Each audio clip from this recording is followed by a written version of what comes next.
What is going on, everybody? Welcome back to Rad Company Season 5. We are back, and this is Episode 1. Guys, it's been a couple months since I've done Rad Company. I usually take a little bit of a break between seasons, and I told you before I was a little bit backed up on seasons, and the same thing here. These people have kind of been waiting a little bit to schedule these shows, so thankful for my guests and the lineup for this season. Hopefully you guys will get a lot out of who I'm bringing to the table. You know, with this series, my ultimate goal is to bring in different people, maybe people you don't normally see on other people's shows or podcasts or whatever, people that I follow in different realms of this physical media / pop culture world that I think are just doing a lot of cool things that I want to expose to you guys to kind of showcase them and what they're doing over on their side of the kind of realm here. So it's going to be a real cool episode 1 tonight. The reason this is going to be episode 1, we will talk about very soon. But before we go live, I'm going to say what's up to the people in the chat currently right now. So if you are here, pop in and say hi, and I will pull your comment up. Tim Talks Talkies, what is up, man? He says, keep the love and attention for Rad Alternative Movie Hosts. Exactly, man. This is what we are going to be talking about today. We're going to be talking about the alternative movie poster game. You guys always ask me when you see all these posters behind me, where did you get that print? What is that poster? I've never seen that before. Well, we're going to talk a lot about that tonight and where I get these things and a little bit about this world that maybe you guys don't know a lot about. So Adrian James, what's going on, man? Welcome to the show. Razor's Edge, what is going on? D. Shaw is in the house. Punisher Batman fan is here. Icon versus Icon, Jason, I will be discussing you, my friend, in this episode as well, so make sure you don't go anywhere. Zombie Daddy Films, what is going on? Dynamite Tiger, the man, the myth, the legend, the dude who is responsible for that nice tune you heard at the beginning of this show. Thank you so much, man. And Jesse, what's up, dude? Welcome to the show. Cody, dude who loves movies, go check him out. One half of the Rad Dudes. Cody says, what's up, everyone? Don't forget to roundhouse kick the like button. Jason, what's going on, man? Yeah, guys, hit that like button. It really helps the show out. Share this out. If you know anybody that's into collecting posters, this is something they want to hear, something that they want to see.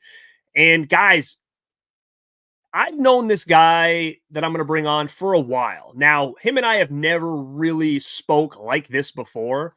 It's been mostly small talk here and there. But I wanted to bring him on for a while now because he's really big into the alternative poster game. And he's very well known in that game. But now is the perfect time for me to bring him on because he's actually going to be opening his own gallery next week. So what a better time to kind of talk about that and how he got to that point. Because, guys, this is a really big deal for him. And I think it's a real big deal for the poster community as well. So, man, I'm going to bring him in right now. The Pipe Man, Mr. Steve Piper. What is going on, man? Welcome to the show. Hey, how's it going? Dude, it's so cool to have you on. And, guys, if you don't know Steve, he's the wild man. I mean, he's very animated. This should get really good here. I've been following him for a while on Facebook and all this other stuff. And, man, talk about screen prints and talk about alternative movie posters.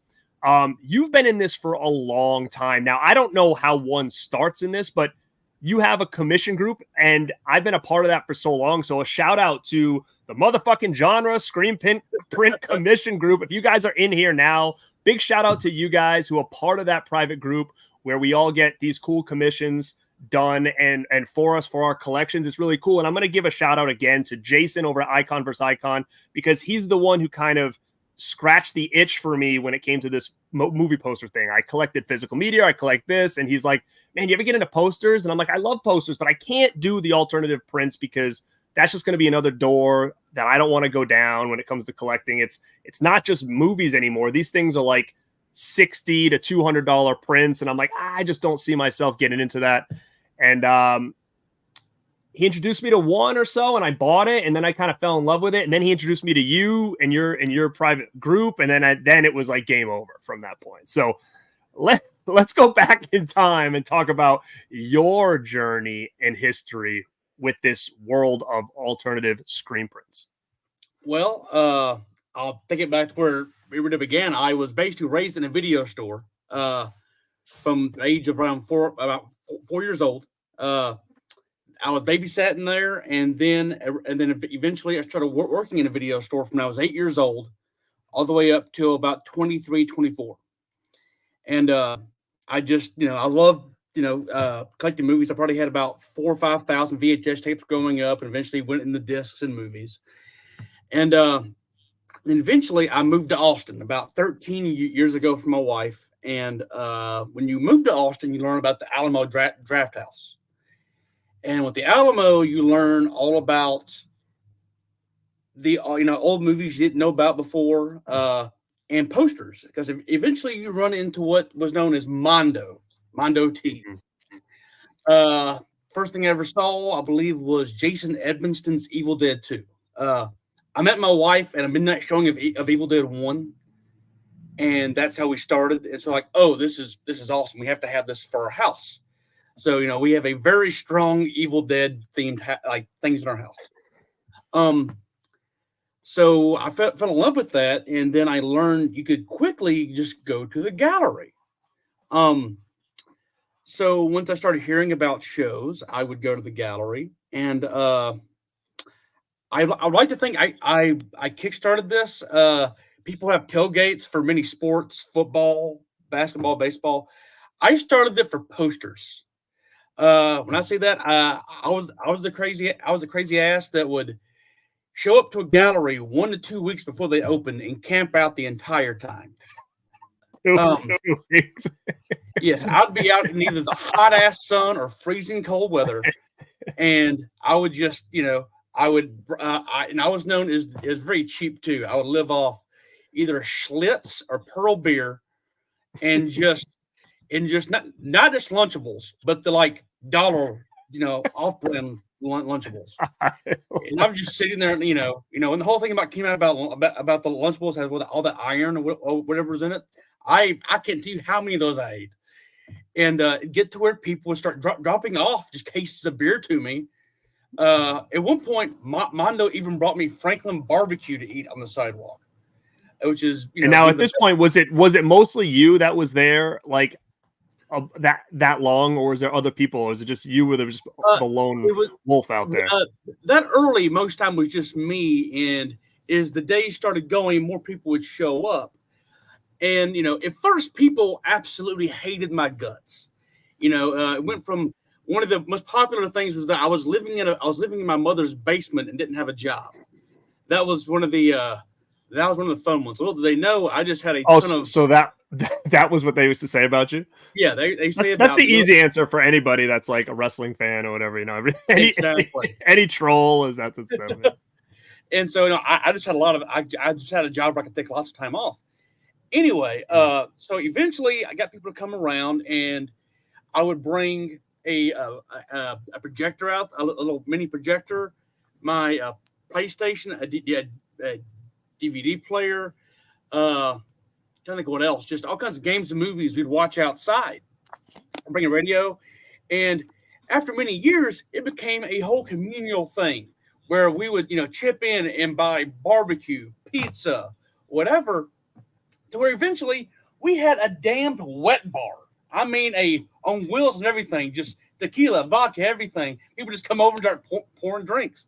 To this day, in my house, we still have liquor. We have no idea where it came from, except from those parties. Yes, from those parties. Unopened bottles of tequila, we still have not opened yet. And it was just a fun time. And in doing that, I thought, I could make my, I would like to try my hand at doing these kind of things. And so I started learning about commissions. And this was, around 10 years ago. And one of the first commissions I wanted to do is I had been introduced to an artist named Matty Ryan Tobin. And I wanted to do Halloween 3 with him. At this point, all I'd ever done was a print of Thief, and I think Friday the 13th Part 2 or Manhunter. And I asked Matty, I said, hey, can we do Halloween 3? He's like, yeah, we can do it. Well, he didn't realize he had double booked it.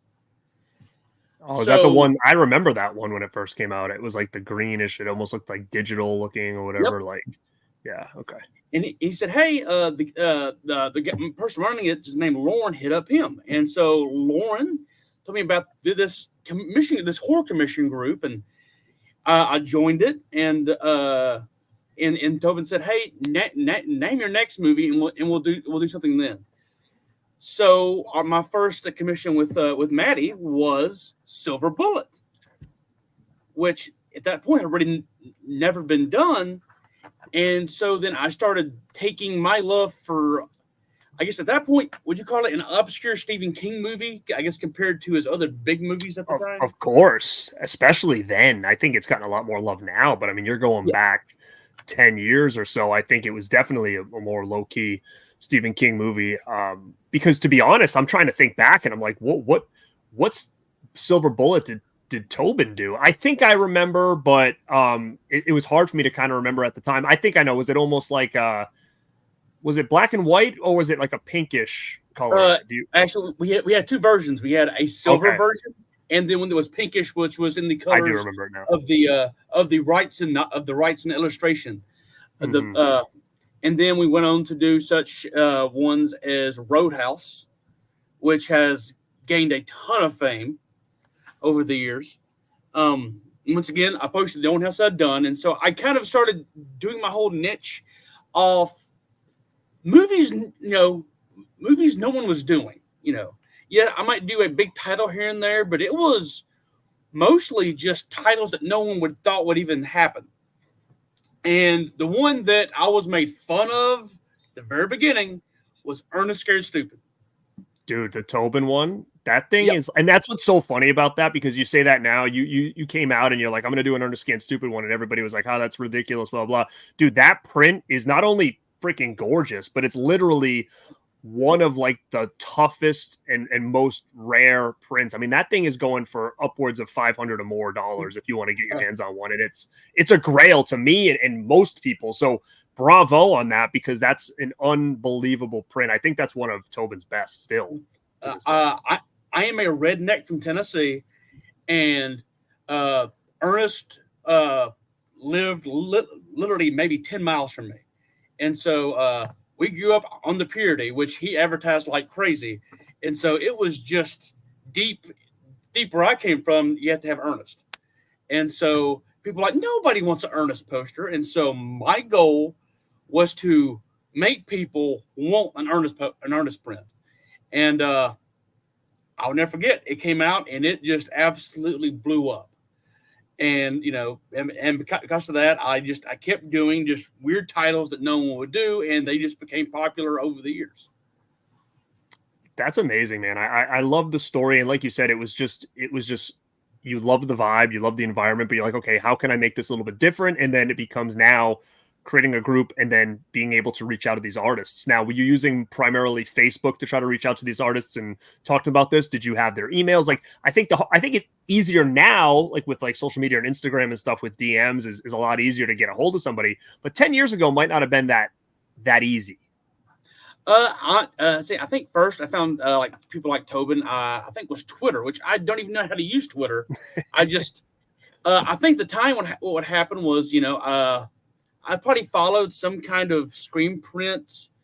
I don't know if journalist is the right question, but screen print Twitters, and I would just kind of see things posted, and then I would just kind of track down who the artist was and how things went about it, and basically being, a lot of people nowadays when they do a commission, they just jump headfirst into it without really being around for like a while and learning what it takes. I'm a very slow person. I like to, join a handful and just wait and see what happens, just so I know not to make I have to make the mistakes instead of saying, "Oh, a commission, let's join in," and just run it and really not know what I'm doing. Yeah, the commission game is interesting though, because I've talked to people about this before, and it's like it's such a different animal. And I've been doing it for like 10 years, like at least buying commissions, and I think it's really, really cool. But it's one of those things that, at least from the consumer, it is a gamble. Like usually people go online and say, "Oh, this one, okay, I'm going to buy it, cool." when you do commissions, you're trusting the artist, you're trusting the person running it like yourself, and you're not allowed to see what this thing's going to look like until you've already paid for the thing. And then all of a sudden it's like, hey, it's coming to you. And that's it. You can't be like, oh, I don't like it. Because trust me, I've gotten to positions where I bought something and all of a sudden I saw the final and I'm like, oh, damn it. Like it was just whatever reason just wasn't what I envisioned in my head. And, but at the same time, when you look at the commission pieces, they're a lot more limited than anything else. So all of a sudden now it might not be something to you, but all of a sudden you get it and you're like, well, I'm just going to, put it on eBay. And then someone else sees it and they're like, where the hell did you get that? That's gold to me. So they're easy to kind of move if you need to, and you get into that position where maybe it just wasn't what you hoped for, and you can easily kind of move it off because, to other people or that may be a bigger fan of a specific movie might look at that and be like, holy crap, that's one of 50. Yeah, I'll take that, So that's the hardest thing. And that's the one thing I would say to people if they got into signing up for commissions is that you have to realize like, you basically are saying, I'm going to buy this no matter what it's going to look like. Yeah. And it's also a waiting game. And, right. No one hates waiting more than the commissioner because you're like, I just want to get this out of here, get it done. And so, I've been doing it for many years, but anyway, back to how do I contact the artists? I would mainly Facebook or emails because I would eventually just track their email or Facebook down. And, it was very interesting because you kind of learned who, I guess, you learned who would take the longest. In the very beginning, people would hire the same artist all at once. So you had this artist backed up for like 20 commissions he's booked in the last month, and not on how long that would take. And so I made it kind of a deal to try to find different artists in different places. One of the first things I ever did was I would go to the old Mondo artists that they do not use anymore, and I would just contact them. Hey, how are you doing? I saw you used to be with Mondo. I'd love to do something with you. And I made, one of Cesar Marino's first prints. He did after because he hadn't worked with Mondo for many years. At a point, and he did Creed with me, and that in between Creed and Jason Takes Manhattan, which ended up being a very popular print. Actually, I'd say probably the most sought after Jason print there is out there. See, I don't know if I can even picture that one. And the Manhattan one. You never see him come up often. And I mentioned, and I think we talked about earlier. One of my other ideas was, hey, you know what? No one has ever done a wrestling poster before. And so I like, hey, who out there would be into a wrestling print? And at first I wanted to do No Holds Barred. I'm a huge old school WWF fan. I'm like, okay, let's do that. So I asked Maddie again. I said, hey, let's do No Holds Barred. He's like, he wasn't sure. And if you look through his history years and years ago, he did a print of Suburban Commando. Yes, yeah. Which I have. So I'm like, you know what? Let's do a pay-per-view. And since he's from Canada, he wanted to do WrestleMania 6. And so we did that, and that absolutely blew up. I believe, if I'm not mistaken, because of that poster, WWE came to Maddie and wanted him to do other posters for them. It's such an amazing print. I was lucky enough to have that. Because that thing is another one that's going for hundreds and hundreds and hundreds of dollars. And I think we've mentioned this before we came on, is that's going to be like one of the most stolen pieces of art ever. Like people just went bananas for that image of the Warrior Hogan mashup or whatever. It's unbelievable. So I can only imagine that, people would want to reach out to him and be like, do more like that, I mean, at first I kept like messaging people like, hey, that's not your artwork. And eventually, I'm just like, I can't keep doing it because people were doing it. Like, we're just doing it everywhere. But one of the coolest parts of it was about a few months after it came out, it just gotten printed, and Hogan was out in Houston, and so I drove out there, and I brought him a print, and I waited in line, like I do. In line, and I brought it to Hogan, and he saw it. He couldn't believe it, and he just stood up and sat down the whole time. He stood up and gave me a huge hug. So that was surreal. Being hugged by Hulk Hogan after you give him a poster of his. That was just Oh, so you absolutely gave him a fantastic. print? Oh yeah, actually, yeah, gave him the print. So if he didn't get rid of it, he owns it as Oh far yeah, as I you mean, I do know it's in his beat shop. Now, whether or not he's trying to sell it, I have no idea. know. Hey, I mean, at least he's got it hung up, right? That's cool. Now, did you Exactly. get one signed by him by any But chance? yes, Okay, I got it signed by him. Because since then I've done a good handful of wrestling prints. With Cesar Marino, we did WrestleMania 5. I have it. Yeah, that's a cool Um, one, man. Very, uh, very bright. The WrestleMania 5 yes, one. I just got the Bash of the Beach one, man. Which when I showcase that on a show, people will like, "What the hell? Where did you get that?" So that's a really cool one too. Now, um, did you ever do a no holds barred print to this day or I no? yes, I did one with I did one in 18 by 24. To be honest, at some point I want to do another one. Um, I did that, and at some point I want to also do a Suburban Commando, and maybe it's an awful movie, but Three Ninjas High Noon at Mega Mountain, just for the fact that it Uh, has both Hogan and Jim Varney. don't worry, it's the dude who loves movies is gonna freak out when he says that. Watch, he'll start commenting in here. He loves that movie. Um, but yeah, and that's the cool thing, man. It's not just movies. You're dipping into wrestling. You've done TV shows. I mean, you even did one for Glow. I mean, I have it. Yep. So you're kind of going outside the box, which I think is really cool. And you're also kind of tackling the big ones, but you're putting your own stamp on them. Like again, I didn't get this, it's one that I kind of kicking myself for not getting it, and because I think it's one of the coolest prints out there right now is when you did the Christmas Vacation, but you had it look like the Vacation. I mean, I think that to me, like that kind of mashup where it's like you took what worked for the original, you did that was like brilliant to me. Like that's such a cool looking print, and you could have done anything, but I think mixing it with that OG artwork was just super cool, man.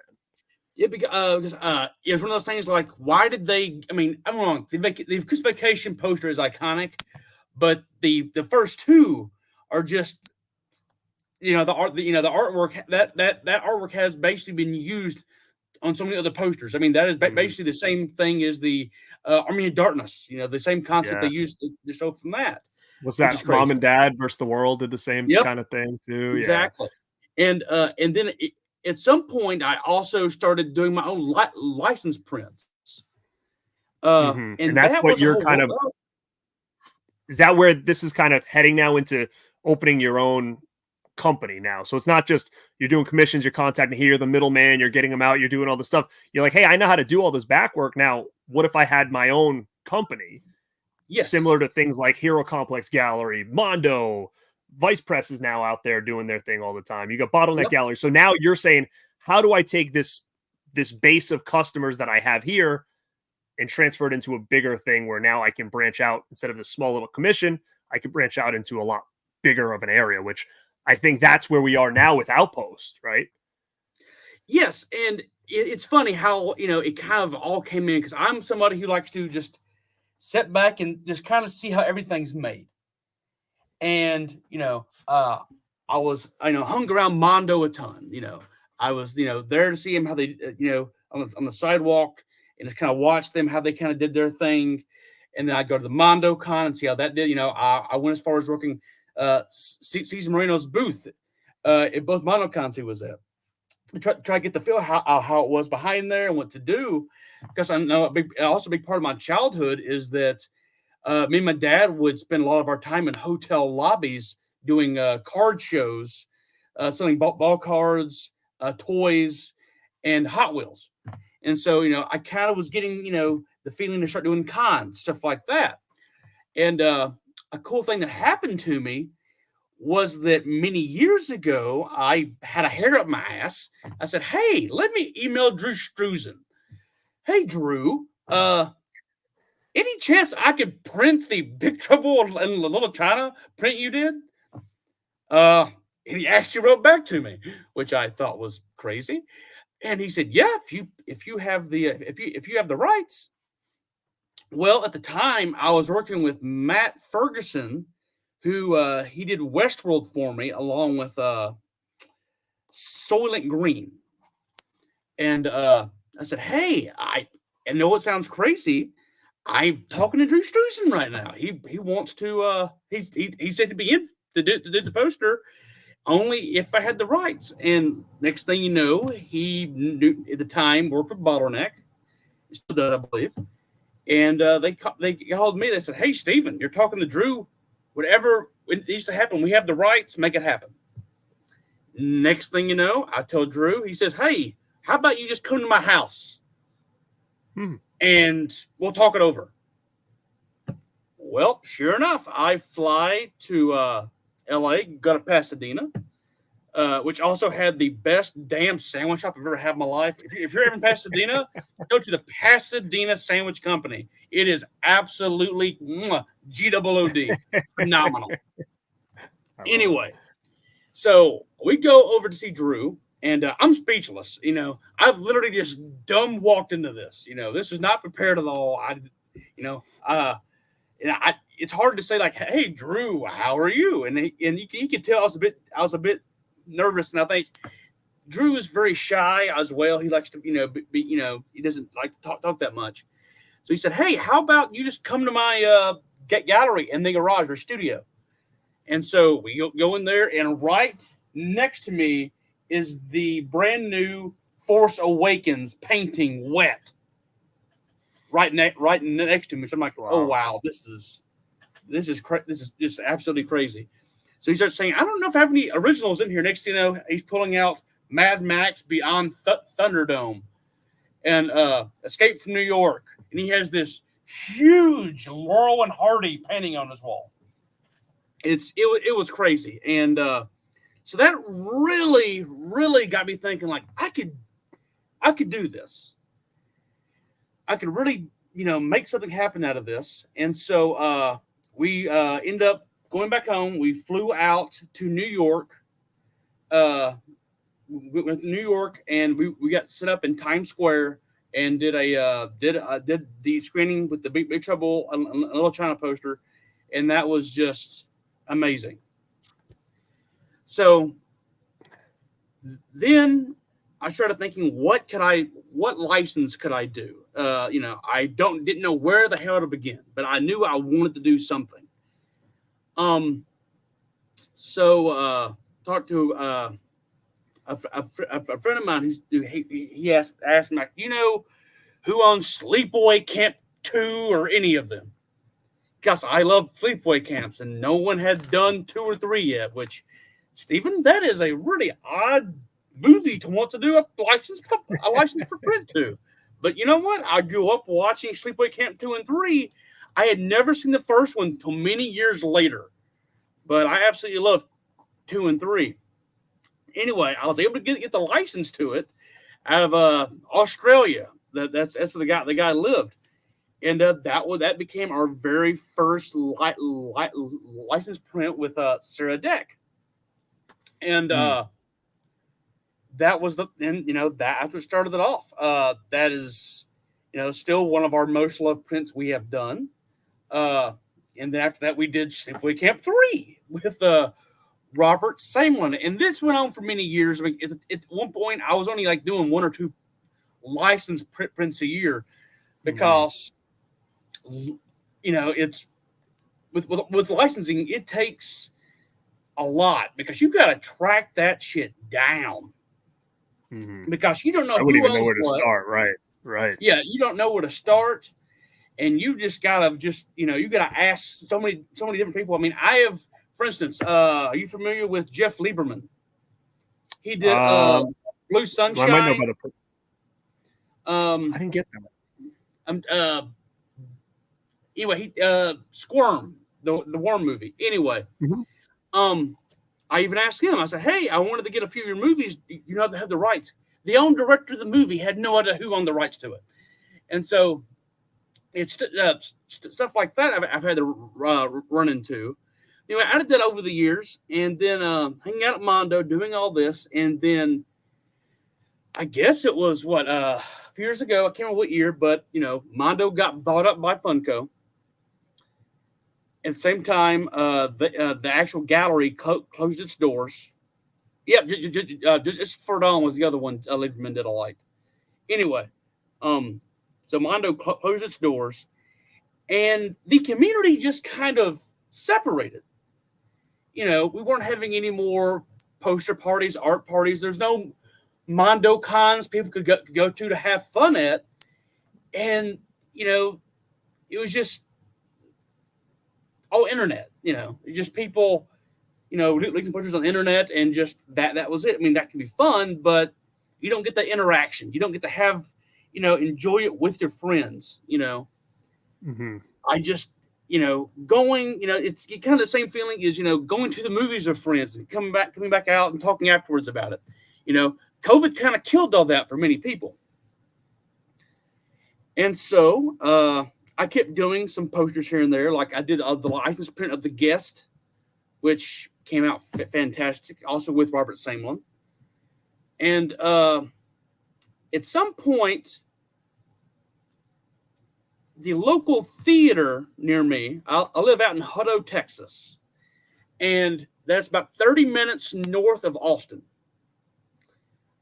In Hutto, there's a little town about 10 minutes from it called Taylor. Now, for anyone who knows Texas, there's a Tyler and there's a Taylor. We're in Taylor. Everyone gets confused. We are in Taylor. Well, we came out here so often because everything's local, local restaurants, and there's also a damn video store, an actual working video store. They have thousands of movies.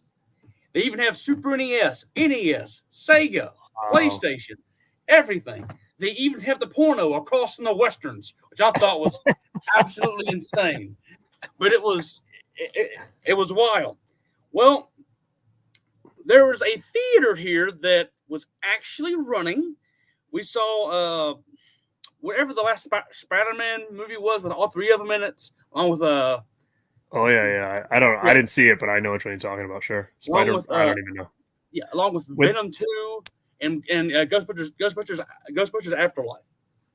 Like, man, this is it was ran down, but damn, it was a over 100-year-old twin theater. I'm like, man, this place is absolutely awesome. And it ended up going under and went up for sale. Well, beside the actual theater, is a bookstore, and we call it Curio Mervosa. And it was husband and wife ran it, and me and my wife became, very, somewhat close to them. We always talked to them when we came in, and they were pretty cool people. And we had let them know, like, hey, we're trying to that theater next door. And me and my wife kept going in it. We kept getting shown around. We were getting it inspected. I'm like, man, this place, if I can just make it work to do a movie theater art gallery, this would be awesome. I've been talking to a film booker, getting all these things worked out in my head. Like, how can I do this? So you're going to buy that theater? Yeah, I got to buy this theater. I got to buy it. And I'm, it's going to cost, I don't know how much, but I'm figuring it out, man. I told you he was a wild man. He's going to buy theaters now. Yeah, I'm sitting here going, how can I make this work? People thought I was crazy. I'm like, no, damn it, I'm going to make it work. Well, they said because he lives in his mom's basement. Exactly. I'm coming out of that damn basement. I'm going to get in the theater. I'm the damn hunchback of the old theater. Well, next thing you know, it's been sold. I'm like, well, shit. What am I going to do? Well, that was fun while it lasted. Well, not even a week has gone by, and that bookstore we've become friends with, sends me and my wife a message. Hey, Stephen, we need to get a bigger space because we have outgrown this. Would you like to take over the bookstore and use the space? Well, damn it, I said yes. I couldn't believe it. I'm like, you know what? Maybe I get at the theater still hurt me. But I'm like, maybe this wasn't the plan. This was where I needed to be. So I got in touch with the landlord, and sure enough, within less than a month, damn it, I had my gallery. I mean, it seemed fast following you on social media. Yep. All of a sudden, it was like nothing, and all of a sudden, it's like you get neon signs, and I'm like, wait a minute, what the heck just happened here? He's Yes. opening a store. I when you walk into my house, it is nothing but damn paper. It is just filled to the brim, posters everywhere. I've got around 8 flat files, about 10,000 prints, probably another 5,000 movies. Because I still collect VHS and Blu-ray, and damn it, I don't know how I got into this. CEDs. Do you know about CEDs? I don't own any CEDs, but I know about CEDs. Yes. Yes, they're not laser discs. They are literally vinyl records that play movies, which end up bankrupting RCA. If I don't watch that, it'll bankrupt me. Hopefully not. Anyway, so yeah, I am a collector from just hell. I have kept pretty much every toy I've ever owned as a kid. I still have all my LGN, Hasbro, every wrestling figure I ever kept. I don't know how. Half of them are damn Canadian. I don't know how that happened. Well, you want to hear a funny story is that I can remember, Jason will back me up because I think he was part of it too. I can remember there was a point in time where all of a sudden, like, I don't know, it said like Steve went live on Facebook, and I like clicked it. This was years ago, and all of a sudden it's like, I'm bored. I'm just gonna go through this whole toy box and show you what I got in here. And it was just you being like, oh yeah, I remember this guy. And it was like, I had gone to Tennessee. Those old live Facebook shows. Yep. I had gone to Tennessee and picked up my childhood toy box. And anybody born in the 80s, that damn football toy box.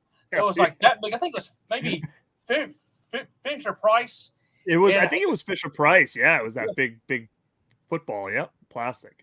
And I had kept all those toys. I hadn't looked at those toys in probably 30 years. And I was like, man, it's during COVID too. So I'm like, screw it. Let's that's what it must have been. It must have been during COVID. I can remember being in the chat, being like sick, and then I remember seeing Jason in the chat too. So that's funny. And so we're just sitting here going through all that. And I'm like, doing that, and I'm like, it starts to believe we have a gallery now. And so I had to sit and think about how I wanted to do this. And I've worked with so many artists over the years. I've worked, like for instance, Matt Ferguson, who now runs Vice Press. I worked with on a few projects. I was the person that was camping out 2 weeks at every Jason Evanston ice show, which when I first did that, people thought I was absolutely insane to camp out for a show with just blocks of eyes. I thought I was an idiot. Now what? Those things go for $5,000, and I was buying them for $200, and people thought I was the idiot. So anyway, I've got a wall full of eyes, mostly Kurt Russell, because I'm a Kurt Russell nut. So anyway, back to the gallery. So I'm sitting there going, how can I make this special again? How it used to be with Mondo, because that's some of my best memories. I took off, I don't know how many hours of work just to camp out at Mondo and hang out with my friends. Mm-hmm. So I said, you know what? I'm gonna. I took a little page out of Mondo's book with their house party show. Now, although my show isn't everything is $200, it's not that.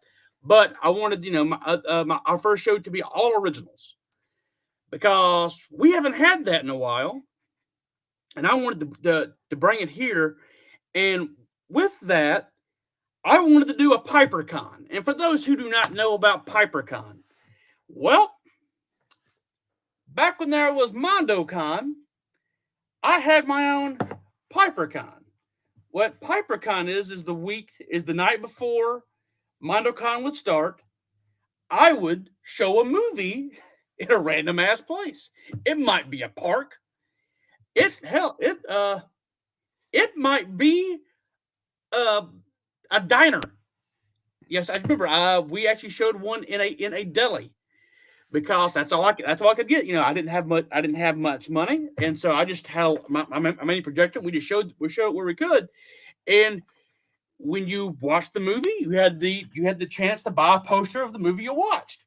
The first one was, I believe, Robert Samlin's True Lies, and the second one was Michael Gambriel's Demolition Man.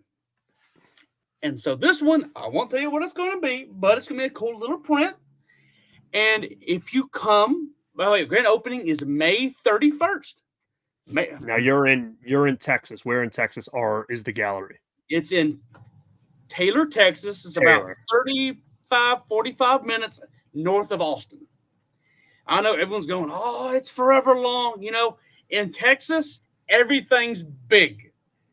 Everything is. I don't care where you go. 35 minutes ain't far from Austin, and Austin's a hot spot. So I mean, it's Texas is very spread out. And so I try to tell people, no matter where you go, it's going to be a 20, 30-minute drive. I don't care where you go in Texas.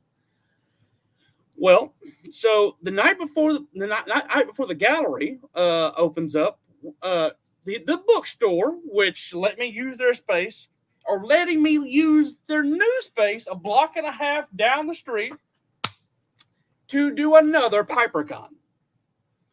Now, for this one, I'm going to do it old school.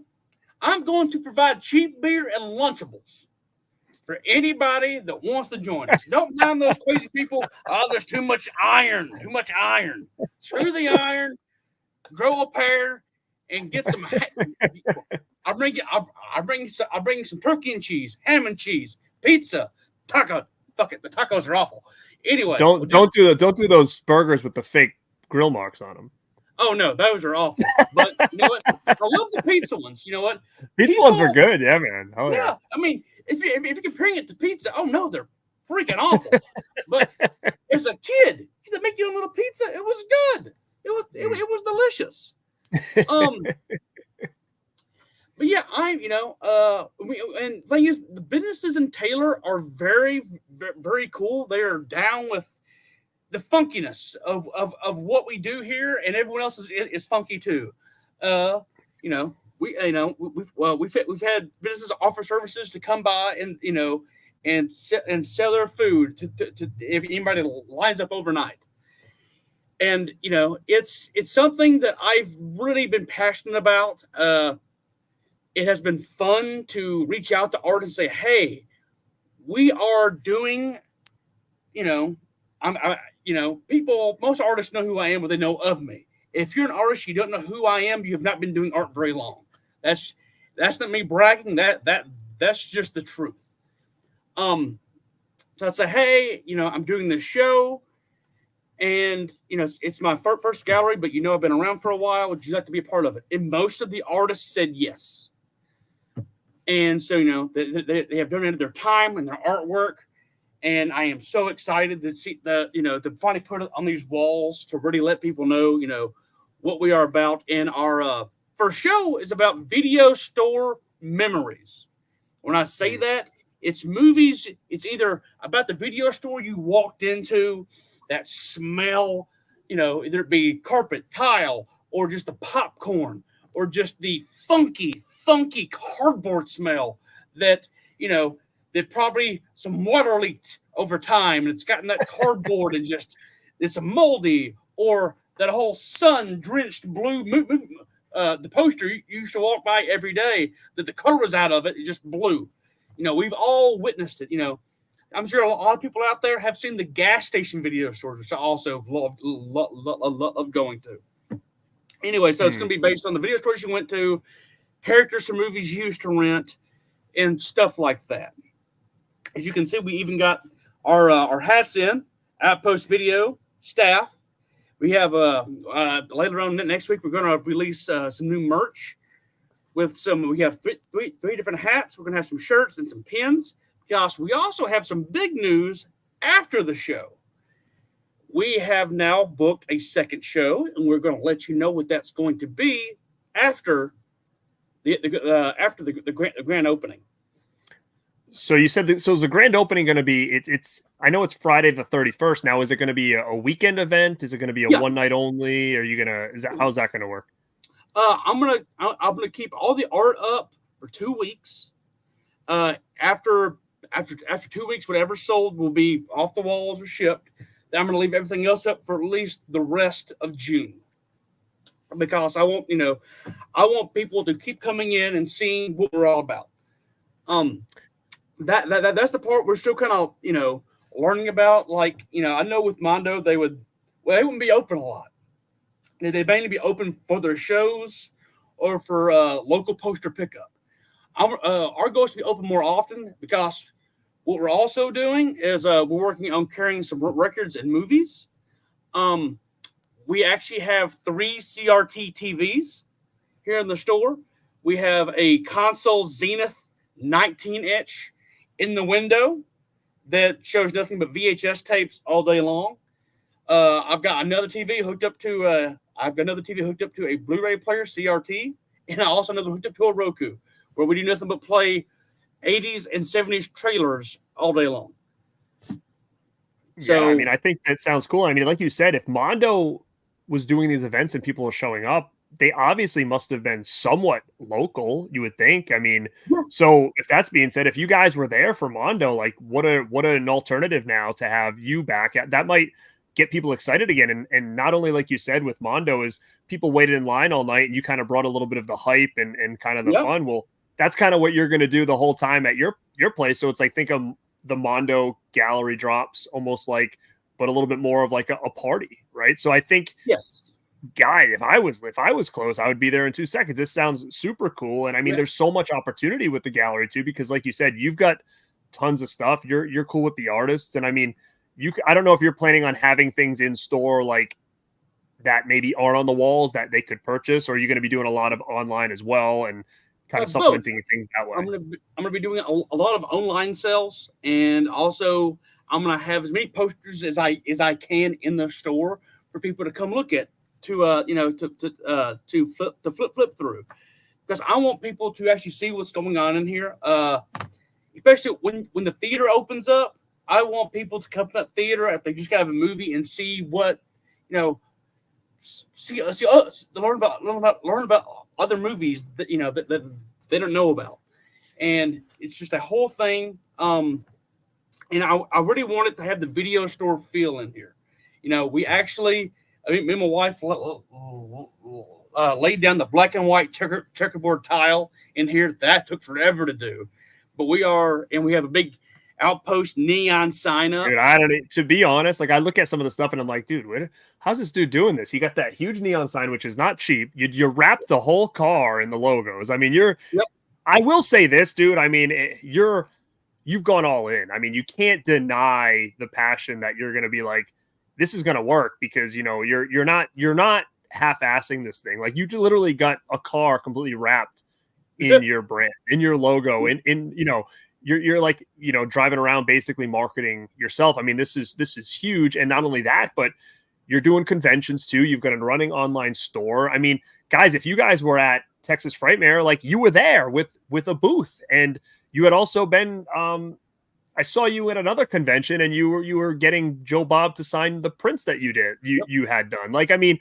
this is not just like, this is big stuff that we could be witnessing here with a company kind of coming up. So, I mean, I am glad that we're doing this. I hope people that check this out live or on the replay, go check out this gallery, go check it out, especially for this grand opening. Cause like we talked about, and like you said, this is going to be a party. And I think a lot of people, a lot of like-minded people are going to have a blast if they show up. I just know they will. And if you're watching on the replay or watching live, like I said, show up, tell them that you saw him on here. So he'll be happy he did this, and he'll send me that damn Frankenhooker print out of a thanks for you guys showing up and spending money on his gallery. That's the goal here. Funny story about that Joe Bob print. We gave it to him, and he had never seen it before. Apparently, Darcy approved it without him knowing about it. So he just goes, "Darcy, you cut off my face, and you wear it." He goes, "Yes, that's why I approved it." So he was astounded about it. Oh man. But while I'm thinking about it, I'm going to show you a couple of reveals that no one has seen yet. Oh, exclusive, baby. Now, is any of this stuff going to be available online as well, or just at the event too? Well, it'll all be at the event, and whatever has not been sold in the store in person will be available online. Okay. I don't know if I can't tell you if it'll be available the very next day. I will make a post letting people know when they will be available. Hell yeah, let's look at some prints, man. Let's see what we got. All right. So the first one I'll show is from Bruno. I not very good at pronouncing the last name. I'll say Bruno Vergewin. He did the Hellraiser poster and the Hitcher for me here recently. See if you can see this. Oh baby, got a little Batman. Yep. Oh, it's got the card. You flip it. It's got Joker. This is an original inking. Oh shit! If Epic Film guys are in here, he's gonna go nuts for that thing. Done by Bruno. Sick. Got two more. Now everyone has seen Gabs's Clarence Boniger. If you follow our page, this is another one from Gabs. Oh baby, we got the man, the myth, the legend, Dr. Weller. Woo! I love it.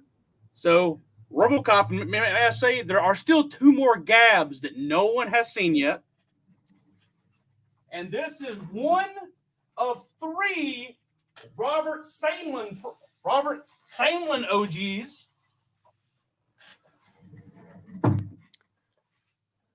Look at that, huh? This is Once Upon a Time in the West. You may have seen the print.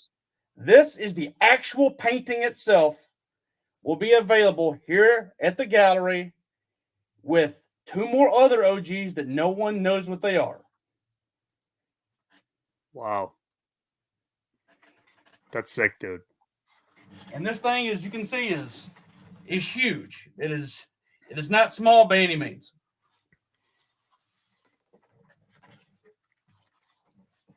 That's awesome, man. What do you get? So you've got a lot of artists that have put prints out for you for this event. Do you have a list of a couple of them that people can know about? I saw you just posted the Evil Dead. Is that exclusive to the show?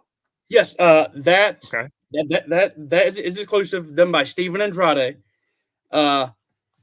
He just finished up doing, I think, a Friday the 13th Part 2 commission for me. In my opinion, the best Jason is Sackface. People might hate me over that, but if you're in the woods alone, would you rather be with somebody that has a hockey mask on his face? Or would you be more scared of somebody? Sack face is cool, man, because it's different. We get a lot of hockey masks. Nobody does enough sack face. Exactly, because the sack face scares the hell out of me with that one eye hole.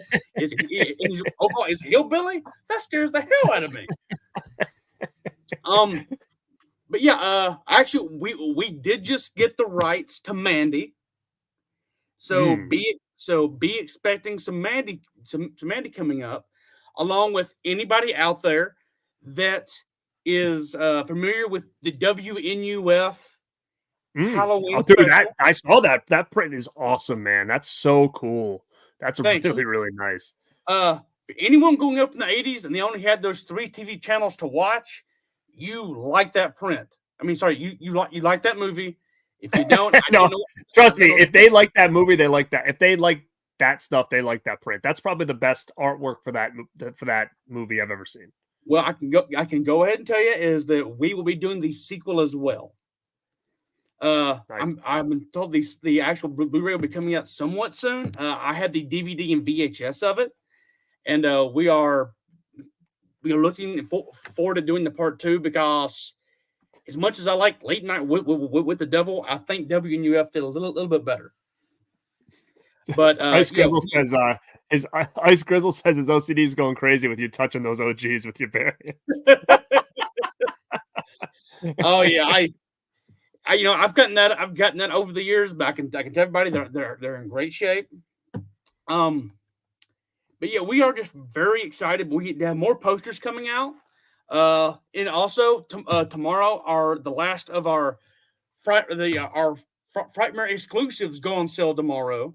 Of our leftovers, which is the WNUF by Justin Osborne, the J.J. Harrison self-destruction of Freddy Krueger will be going on sale. That's another great series me and JJ did many years ago with did Wolverine, Jason, Michael Myers, Kurt Russell, and Bruce Campbell. Our Rocky Horror Picture Show will be going on sale as well by Frederick Cooper, along with Phenomena by Maddie Ryan Tobin and Tenebrae by Bruno. That's awesome. Yeah, some of those Phenomena and the Tenebrae, those look sick, dude. So Thanks. You gotta those are really cool. Ian's in the chat, Ian Fetterman over at Ian's Pumpkin Carvings, and said, "Does Piper still like the Ernest print I did for him with Maddie's art on it? It's not he did on a pumpkin." I have it in my window every year. That is one of our prized possessions. Maddie even signed it at AmondoCon, and we take it out every year and it's put in our window. I'm gonna give Ian a shout out. I'm gonna throw this over here. This guy. Look at this guy, Sam. Oh, that's awesome. What a guy, huh? Ian does great work. When I first got it, I had no idea what was in this box. Like, what in the hell is this? And then and then Maddie told me about it, and like that was a surprise from Maddie. He was so happy with how great the Ernest print came out. He gave me that as a gift, and that's awesome, so we have it in our house every year. We are huge Ernest people. As a matter of fact, I've got to film my interview for the documentary here soon, because I don't know if you're familiar, but they did a Kickstarter for the Ernest documentary a while back. And, what is going on with that, anyways? Well, they're in the process now of depending on what stage you backed it, they're taking interviews with people, and so I'm doing that, and me and Maddie are working on a little Ernest poster for that as well. So hopefully we'll be getting that done here soon. That's just that we are, as you know by now, huge Ernest fan. I still hope to be able to do a Ernest Goes to Jail and a Ernest Goes to Camp print at some point. Did you do Saves Christmas? Yep. Is that you? Yeah, that was remember that. Adam Rabelis.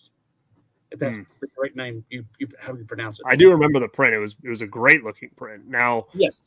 Is this going to be hard for you now that you have the store, the gallery? You want to put a lot of focus on this and get these exclusive prints, kind of like these other companies are doing, where you're like, oh man, if I can get this artist to do this, it's going to be killer. And then still trying to run the commission side of it. Is that going to be hard? Because if you're like, if you come up with a great idea, you like, well, which direction do I put this? Do I go to the commissioner side, or do I want to blow people's minds and have them shoot to my store or to my website or whatever? Like, do you think it's going to be a hard transition to try to figure out where avenue you want to put some of these great ideas and stuff in? Well, my goal is I'm trying to slow down doing commissions. The commission part now is basically I want to use it. It's almost like the NXT. Sure.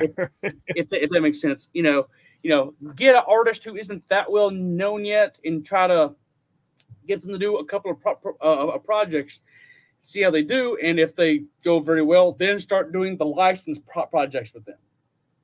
You know, for example of that was with Bruno. You know, he had done for me the Aliens, the Hitcher, Hellraiser, and then he did Tenebrae license, which came out fantastic. Same with Suspiria Vilches, aka Suspiria Land. She had done the Nightmare on Elm Street Part 2, along with Fright Night and a few others, and then she did Return of the Living Dead licensed, and it came out fantastic. And so I'm just trying to use it more of, I don't want to use the word training because that's not the right word. I know what you're saying. More of a like, let's see how they do on a very small title, which not many people will, you know, right.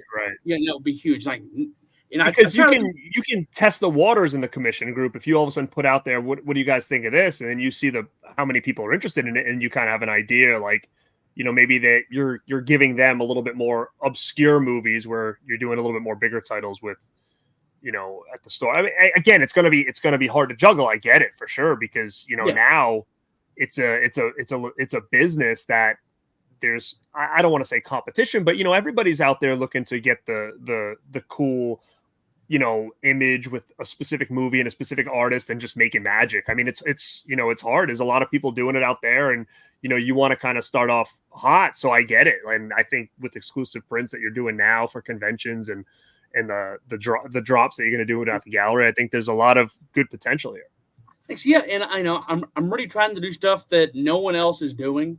And I know everyone says that, but I'm not really looking for any big titles, Sure. Nothing huge. Just, I'm trying to go with a lot of indie and like order titles that no one goes with. It's like some like dream properties I love to do would be something along the lines of Alone in the Dark from the 80s. The one, not the Uwe Boll movie. No. With the ones from the 80s. No. Yeah, with directed by Jack Shoulder, or like the Hidden will be another great movie, or some like David Lynch titles that aren't very done often, like A Straight Story. Just some titles that don't get much love. Stuff like Joke Bob, shows on Friday nights. Not all those, but some of those. There's just a lot of movies out there that don't get love, and for years I've heard the term, not every movie needs a poster. I'm sorry, that's bullshit. Well, what I like, if I don't know how this works, right? Like, I don't even know the logistics of this, but I actually do like you said before about Big Trouble in Little China. You get a hold of Struzan and you're like, hey, can we recreate this in more of a 24 by 36 print? I love, like, if you look at my movie room tour or whatever, like, I have all those. I have like one for Jaws. I have the Escape from New York. I even got the Escape from LA to go with it. Like, I mean, I have so many that I just love, like that original look. So like for something like Alone in the Dark, which has a really cool original poster with the person standing there and the axe. Right. Like, what would it take for either, I don't know who did it, but like, or what would it take for somebody, an artist, to be like, hey, can we take on this original print and basically redo it, maybe add your own flavor to it, but almost like, because again, some of these original movie posters are so hard to find. Like, what if you recreate them in more of a screen print look, and then people are hanging them on their walls at like 24 by 36 screen print of this image that they grew up with, right? Like, is that a something that, because again, not a lot of people are doing those, but every time someone does, I'm all over it. Like, I just think it's a real cool. I mean, cool thing, some of these old posters. Another good example is like with me and Ethan Pro, we did the Escape from LA that mirrored the Escape from New York. I love it. Yeah, I love that. Mm-hmm. I love to do stuff like that. With that, it's a matter of, all of those titles. It's really hard to find who owns what to those, and especially who has artwork, who has artwork good enough to scan if you wanted to recreate something like that. Which, I'm down to do, of course, but, I'm also, would love to just, take on a new, find another artist, like, hey, here's this title. The last time we saw a poster for it was the original one sheet that happened in 1981. Let's try and do our own style, better yet, let's try to do a whole different take on it to introduce an audience that's never seen this before. One thing I love doing is to make people want a poster of a movie they have never seen. Better yet, that's the goal on any time people put new movies out, or at least it was. Like, I mean, how many times did we look at a VHS tape in the store and decide we're going to rent this thing based on that look, right? Your Friday night was freaking ruined if you made that wrong pick. I don't know how many, like, one of the most disgusting disgusting covers I rented was Gore Girls. It was a Herschel Gordon Lewis movie. I was probably 10 years old. I rented that damn thing. Had the eye popping out of this girl's face. It was disgusting. I'm like, I'm watching, I'm like, this is awful. At 10 years old, you're like, this is absolutely horrendous. But I'm still watching it because I spent my $5 on it, so I gotta watch it. But yeah, I mean, those covers were, me growing up, because at 8 years old, I was cleaning. I couldn't be paid real money. I was paid credits. So I was cleaning shelves at 8 years old to get movie credits and buying WWE in your house VHS for $50. Anyway, so I'm sitting here just cleaning the shelves, looking at all these cool covers on movies. And now me and my wife have a game we play, and it to where she'll name a movie from the 80s, early 90s, and just see if I know the art, verbatim in my head about that. Sure. It's a game we play. Because I just so many years just looked at those covers. But yeah, it's one of the greatest things. But better yet, make somebody buy art for a movie they hate. That's one of my favorite things too. Because some people hate Ernest, but they own that damn poster. I can't wait to see kind of what the next Ernest one's going to look like. But I mean, I have a couple questions in here.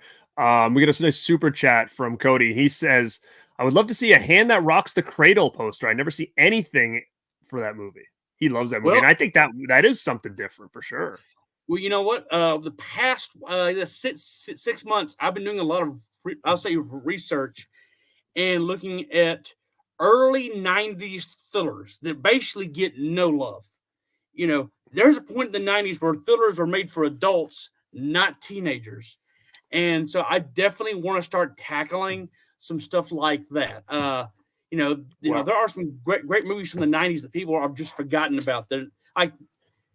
There's a movie called Twilight with Paul Newman and Gene Hackman from the 90s that no one knows about. That's a great thriller noir. But yes, Hand That Rocks the Cradle is another one of those that people were huge in the 90s that people have forgotten about now. Yeah, actually, the dude who just asked, Cody, me and him have a show called Rad Dudes, and we did a show a couple months ago only on early 90s thrillers because just like that. And we talked about all these different movies that, that genre is kind of gone at this point. So all these movies that everybody was watching that were made for adults, and then us as kids seeing those on the store shelves feeling like it was like forbidden for us to watch some of these movies. And yeah, we go through a whole show about a lot of those things. But guys, if you have any questions for Steve before we get out of here, ask them now, and I'll make sure to jump them over to him, and we'll just kind of finish up and talk about this opening of this gallery, and hopefully some of you guys can make it. And if not, guys, go follow him. I put his Instagram down there at Outpost 512 on Instagram. Like, let's get people on the Instagram to check them out, because that's where you're going to see a lot of this fresh news. And also Facebook too. You have a page, right? Yes. So Outpost 512. Yeah, because that's where you're going to find out if he's going to drop some of these exclusives after the show and whatnot. So, A-Dub says, I want to appreciate what you do. Can I come on your channel to hear about stuff? Great content helps further my own collecting. Yeah, and like I said before, this is a whole new world. And if you're not into this stuff, once you get in, it's fun. But at the same time, it's like you said, there's waiting games. It's, you got to put money on now, then 3 months later, more. It's a different animal than just going to a store and buying something straight out. But it is going to be cool to have, like you said, an online website that you can go see everything that you've got in stock and then just order, and it comes like it would coming from anybody. How about Lifetime movies that need a poster? That's pretty cool, actually, to kind of go to these Lifetime movies that never had posters and then kind of recreate them to I don't know what you call it, almost like what if posters or something like that. Lifetime has basically become where the adult fillers went to, which is kind of crazy. The last adult filler I remember watching on Lifetime was that one with Will Ferrell, and who else was it? Because remember, Will Ferrell and I can't remember her name, but they did a Lifetime movie at some point together. But yeah, I mean, if there's an audience to do that kind of poster, I would do it, because I'm all about doing stuff that no one else is doing. I remember all those Lifetime movies like when I was a kid, and they always had like different themes, right? Like, who was it? Somebody famous was on steroids, remember? And he was like going nuts and smashing everything. I'm trying to think, what actor was that? But I forget. But I mean, that going back in time and being like, well, what if this had, took the title and I had like a poster? That's actually a pretty cool idea. I think some of those old school, like 90s Lifetime movies that we all got. Yeah, and I'm sure one of those starred Eric Roberts. I'm positive. Let me see. Alex says, Piper, can you think Sam Goody and Suncoast Motion Picture Store will there be used to be at mall location? I don't know. I mean, I grew up going to both Sam Goody and Suncoast. One of the things I collect are VHS trailer tapes, which are tapes that were sent to stores that to advertise the movies that are coming out. And I actually have a handful of both Sam Goody and Suncoast VHS tapes that they were used to advertised. Growing up in high school, me and my friend used to make our own movies. And I remember in Suncoast, they had these like fake Oscars with this person holding a star. And like the end of the movies, I would act like I won the best picture of whatever, when we made our movies. But no, I grew up going to those all the time. I don't know how much of my allowance I spent at those places. Jason at Icon vs. Icon, he's another member of our screen print group there. He says, remember there was a bar of wood print for Roadhouse, if I remember correctly. What is it like getting something like that printed? And I agree. I remember there has been some stuff like that with like on wood or whatever, right? Yep, that's actually a funny story. There are a handful of Roadhouse woods out there. I have one, but the funny story of that is I had that printed at DL Printing many years ago. Well, they shipped it. When they shipped it to me, they apparently got their prints mixed up, and they had sent me the entire Francavilla Mondo show, and Mondo had gotten my Roadhouses. Oh my God. I actually had a whole driveway full of the gallery prints for their show that week. And so we had to do a trade-off because they had all my Roadhouses. Oh my God, that is wild. He also asked, what have been the hardest prints for you both to track down as a collector? Definitely the old Mondo prints. Like some of them will be Slapshot. That's one of the old ones. I didn't know Mondo printed this, but I actually got it. They did a print of the naked Burt Reynolds, lying. I actually have a print of that. That's never leaving me. I'm a huge Burt Reynolds fan, and another hard one to get, at least for me for a long time, was the Rock and Jelly Bean Boogie Nights, which I think is one of the greatest Mondo prints that have ever been made. And now, especially with Mondo, no more. I mean, I'm assuming those Mondo prints have gotten even more valuable. I'm guessing. I've got a flat file full of old Mondo prints. I'll probably take out and get framed at some point. But I've been just so busy shipping. Like I ship. If I'm not doing stuff at the gallery or at the gym, I am shipping. I can only imagine. I mean, I can only imagine how many things you're shipping out. I mean, just based on commissions alone. Yeah, it's gotten to where every delivery driver from every company knows who I am. Like I'll go about and say, and they look at me like 107. I said, yeah, okay, give it to me. Like everyone knows. It's getting pretty funny. Let me see. Thoughts on Midnight Hour TV movie with LeVar Burton? Yeah, I mean it's great, and that would be a great print too. It would be a phenomenal print. I'm a huge fan of Midnight Hour. I think I'll say an issue with that is a lot of times if it's a digital artist, they're going to have to work with a clearer image, and since it's never been put on, I think it was on DVD, but through Anchor Bay for a short window, but there is no good clear image to really do art. But I mean, they could obviously probably just do their own version of a poster based on what's in the movie, right? Yeah, depending on the artist. If it's like some artists can do that. Some artists, some people look at this as a bad thing, but some artists do have to kind of trace some to start doing the artwork and then go from there. But yeah, I mean, it's possible artists could do it. The other issue is finding enough people that want the movie, because it hasn't. Not many people have seen it unless you know about it. Mm-hmm. Because this is pretty cool. Yeah, because in order for people, Go ahead. Oh no, sorry. I was going to say another question here says, "What if scenario? Do you have any fantasy artist versus movie property pairing that you would love to see done? If you could go right now and say, what artist, what movie do you want them to do?" Well, I had to think about it. I'd be interested to see what Rockin' Jelly Bean could do with Cape Fear. I think Good that movie. could be just absolutely crazy. But another one is, I've been wanting Maddie for a while to do this, and he won't do it without a license. But I would like him to do Little Monsters. He did one early. Well, yeah, yes, I have that one, but that's a very, very that's a very early. Yeah, like he's gotten so much better since then, right? Like, so his artwork has changed a lot since that print. So we interviewed him on the Radpack podcast, and we actually talked to him about that. And I think he did say that's one of those movies that he would love to do again.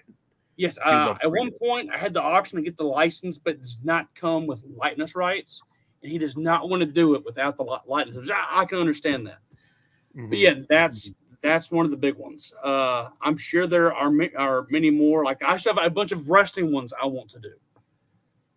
I'm sure those are hard to do too, right? Yes, because depending on where. First of all, you got to find people that are in the wrestling. Second, you got to find people that know the event that. Where basically you've almost had to been raised during that event to watch it live, or you really don't care about it. I'm trying to think of anything off the top of my head that I'm like, oh yeah, wrestling, I would love to see this. I mean, I'm a huge mark for like early WCW, like when even like Luger was like heel champion with like Harley Race, like that weird era where like Flair left. Like I loved that era, and that's not a pretty popular era where you had like people like PN News coming in. Like I loved that time frame, and then even like WrestleMania 7, I was a huge fan for. One of the ones to look over is, for me, is WrestleMania 10. Like there are so many things that happen in WrestleMania. It's Savage's last WrestleMania. You also have the ladder match between Shawn and Razor. You have the Owen Brett match, and then with the Yoko Brett match with Piper as the referee. There's just so many cool things that happened during that you could do so many things with it. But there's not a huge hammering of WrestleMania 10 fans out there. You would think there would be, because like I'm looking back and I'm like, well. Like, I think the era I'm talking about, like 91, I'm thinking maybe there isn't. I mean, I don't know. I don't know what the age group of like the people that are in the circle are, So like for someone like me, like 1991, was like a ginormous year for me for wrestling, just based on how old I was as a kid. It was like everything to me. And so that's why it stands out so much in my head. I would love just a huge painting of Abdullah the Butcher and the electric chair. Oh, dude, that Halloween Havoc, that Chamber of Horrors would be amazing print. That would be an amazing print. It'd be great. And of course, had the people with no idea what the hell is this, but that would just be absolutely phenomenal. That would be killer. This is interesting too. Jay asked, I know Pipe Man has a bunch of signed prints. Any near misses or signing disasters? Because I actually have one for a print for Jay that I tried to get done for him. Anything for you? Yeah, well, luckily I have a couple of extra of this print, but Linda Blair was doing a signing. And at this point, at this day, I've never met Linda Blair, and I've heard stories. I've never met her, so I can't say what was actually happened, what hasn't happened. I'll send them off to one of those mail-in things. I sent the Sam Wolf Conley Exorcist. Luckily, I still had 3 or 4 extra, so I sent it, and it did come back, not in the tube I sent it in, and it was bent to absolute hell. And for those who don't know, that's about a $2,000 print. And I learned my lesson after that. I would never ever send a print off in the mail again. That was awful. Now I've had 1 or 2 experiences with celebrities that were not good with print signings. I'll go ahead and tell one. It's become a somewhat infamous story. I was in Vegas at for the first AEW pay-per-view. Starcast. And I had done the Oliver Barrett Sting portrait. And had around, I'd say roughly 18 of them. That's just a round number off the top of my head. And I walked up to the woman who was sitting there, and I said, "Hey, I've got 18 of these. I think the autograph was around 85 cents a piece." I said, "Hey, I've got this many things. I like to get signed. If that's too many, I completely understand. I got to ask." He said, "No, we'll do it." So I spent just time 85 times 18. You spent a lot of money, pal. Spent a lot of money. Well, I get up to the line, and I tell the handler, I said, "Hey, I've got this many. I don't want to cause any trouble. So if I need to stay at the back of the line, I'll do that. I'll wait till everyone gets through, and I'll be the last one." And they said, "No, that's fine, because he has an allotted number we have to sell from him. So this helps that you're here to buy this many. So I'll go ask Sting what he wants to do." Well, guy walks up to Sting, lets him know, "Hey, this guy here has 18 autographs. He's paid for them all. He has the receipt." All of a sudden he goes, "I did not agree to this. I did not agree to this." He looks right at me and goes, "Oh my God." I'm like, what in the hell is going on? So when this is all going on, he is signing and doing photo ops at the same time. So he doesn't come here and goes, "I did not agree to this. What is this?" Pause. "I refuse to do it either."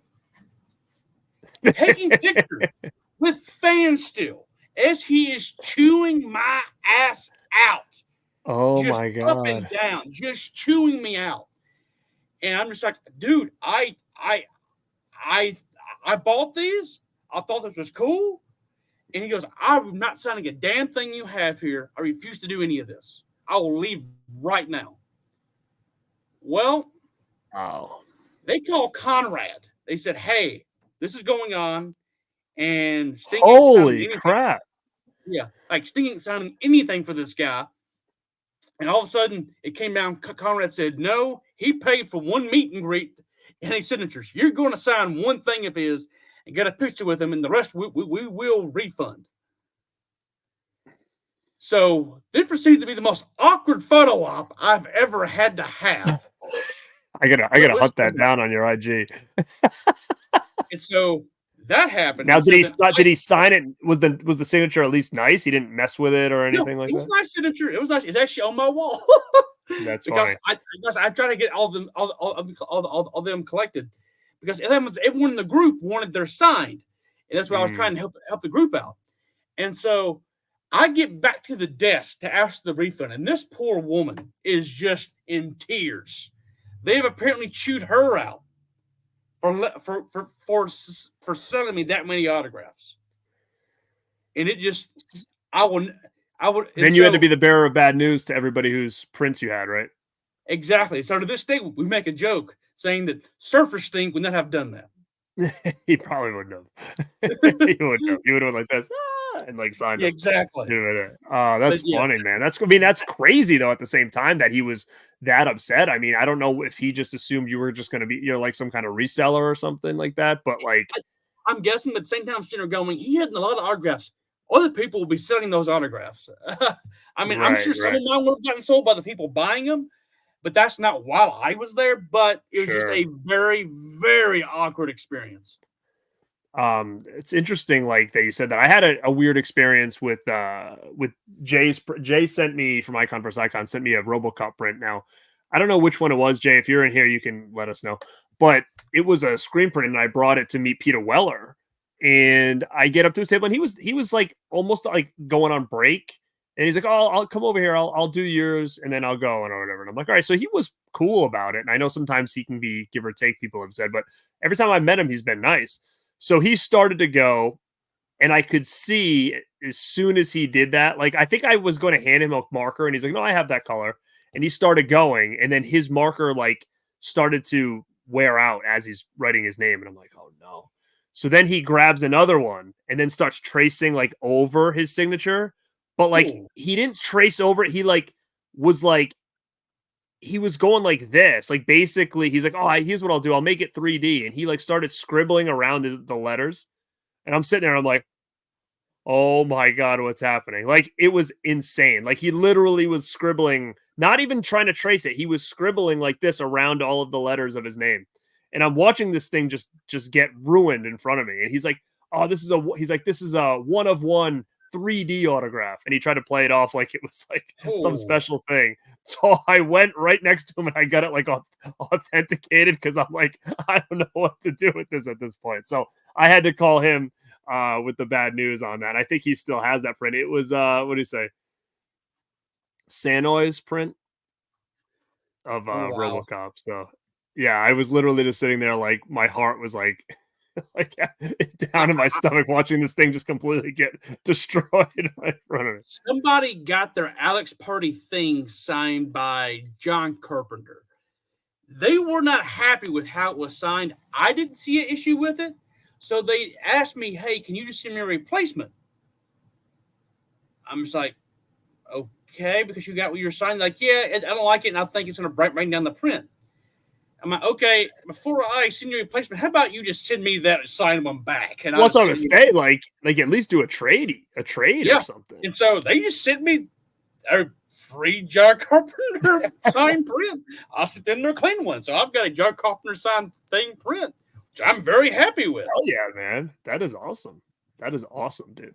But man, it's been cool talking. I told you we're going to try to keep this now. I know you have so much work to do before these events that are coming up next week. So I don't want to keep you. I appreciate you popping in here, because you're at the gallery now, you said. So I'm sure when we're done, you're going to go out there and start working. So I don't want to keep you up all night. But man, it's been cool talking to you. And just promote the gallery, the address, the show, your socials, and that for everybody that's checking this out either live or on the replay. Awesome. Thanks so much. Hey, you're welcome. Promote it. What do you tell them? Tell them everything right now. Oh, come on down to Outpost 512 here in Taylor, Texas. May 31st. Come on down here, and we'll have Lunchables and cheap beer. and you're going to party all night long, have some exclusive prints. And guys, like I said, follow them at Outpost 512 on Instagram. Again, they'll post all their exclusives there. And again, Facebook as well, and to see all the drops. And man, good luck with the event. Good luck with the business. And, I'm a big screen print guy, so you're going to see me buying some shit off that site for sure. Awesome. I look forward to it. Hey, man, I appreciate you being here. And guys, everybody that's checking this out, thank you so much. Make sure to hit a like. Check him out. If you're not subscribed to this channel, again, this is episode 1 of season 5 of Rad Company, and I've got a lot more stuff to do this month and next month. We got a Vinegar Syndrome show coming tomorrow night, so subscribe here to the channel. Appreciate it. And Steve, thank you again so much, and enjoy your night. Stay rad, everybody. All right.